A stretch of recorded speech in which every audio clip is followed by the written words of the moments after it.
Michael-Hutchence of In Excess, and we've got Danielle on the line from Woodmere, Long Island. Danielle? Hi.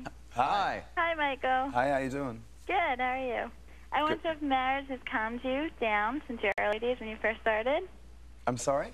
If marriage has calmed you down since your earlier days when you first started out. Did marriage calm you? Marriage calm me down? No, not really, not at all. Quite No? the opposite. Firstly, because I'm not married, I live in sin. Ah. No, not really at all. I don't go with all this this thing about, you know, oh, you got a baby and you got a married, no, that's it, man, yeah, see ya. We'll just go hang out with everybody. I don't go with all that. It's, you know, the hours are the same, you know, with a baby. And I think you just have to, you know, it doesn't make any difference. I think it just adds to your life, you know, very much. I mean, in the natural process is that I'm actually not that interested in spending every single night of my life till the sun comes up in a bar or whatever. I'm just not as interested in that sort of thing anymore. I still do it occasionally, but it's just not, you know. Gets a little tired. The whole life, yeah, it's boring, you know. Right. Does that answer your question, Danielle? 5 nights a week. All right. Okay. Thanks for calling. Yeah, see? Thank you. You got to balance Thanks for your it. call. Yeah. You know what I'm always curious about on the outside? You watch MTV or VH1, and they go through this huge thing about rock and roll and fashion, and how they're inexplicably tied together. Linked, yeah. And I just watch it and think, I don't know what the hell they're talking about. You just see all of a sudden somebody comes out in like leather, kind of like a knig's outfit, and there's loud music, and you go, that's rock and roll. Right. Yeah, well, there is and there isn't. I mean, it's a lot of stuff is taken off the street. It's not so much people in bands. People in bands are possibly the worst dressers in the world. It's the people on the street that are going to the little clubs and stuff. That's where a lot of ideas get taken off the street. That's really where it comes from, I think. Right, and the fashion. The other thing in the music world, music feuds, the rock feud. Rock feud. The big one now, Oasis Blur. Oh, yeah. Yeah. Again, they cut each other up, and it just seems like an incredibly indulgent. It's very indulgent. Yeah, it's kind of over now because they're just tired of it in England. But I live in London, and boy, yeah, they pit them against each other, and they sell a lot of magazines doing it. Basically. So it's basically a marketing tool more than anything else. Because you know how we settled it in the old days back in Jersey. Yeah. If I may say. Same in Australia. Battle of the Bands. Battle of the Bands. Do you remember that? I thought you were going to say.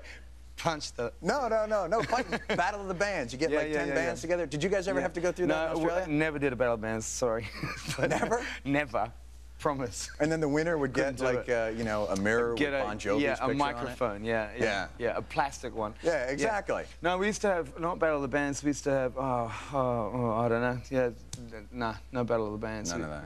Is your songwriting more mature now as you've gotten older? I notice a lot of bands as well, they get famous and then they write the It's Really Hard to Be Famous album. They lose it one, yeah. This is really tough. Yeah, exactly. The album where all the songs are like, my life is mine, you can't steal my soul. And you're just like, what the hell happened? No, that's right, yeah. No, that's right. Well, the problem is, all the angst and stuff, I guess you kind of learn to replace it. You know, you get an older angst or something. You know, you still have passions, and hopefully I do, and things that, you know, I really believe I have to put down into music. I still do. And there's been moments where I haven't, and I know I've been... Did it come easier in the early days in terms of writing? Yeah, you know, it's amazing how working in a factory for 12 hours from 5 a.m. and not being able to pay the rent, how many good songs you can write during that process. And still the inspiration.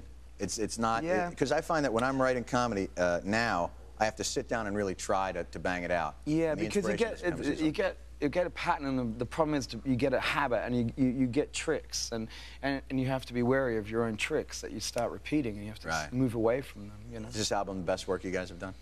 I think it's some of our best, definitely. You know, I think it's fresh as hell. I mean, when Andrew and I were writing, we did something we haven't done for so long, which is like since we've known it since we were at 12. But we just rang each other up and say, okay, weekend here, weekend there, over 9 months. You know, not like here's the month where you have to make the record, here's the record, here's the video, and all that. That's why we had so much time off. You know, and we just, as we wrote it, we recorded it, and we just kept most of it. Most of what's on the record is. First takes and stuff like that. You know? Wow, so you guys really bedrooms, you know, or hotel want to get out of the studio. Yeah. Exactly. Yeah. Exactly. We were like, for a second there. Hey, let's go to dinner. We're out of here. Yeah. All right, 8 days. It was good. We're going to commercial. When we come back, still can we have no? Oh. No. All right.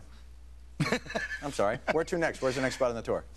We finished yesterday in Denver, and we're having like 3 weeks off because we've been out there for a while. And we come back and we start, I think, in Chicago. And we'll do the rest of the well, good luck to you. Thanks for coming on, Michael. Cheers. Michael-Hutchence, In Excess. We'll be right back after this.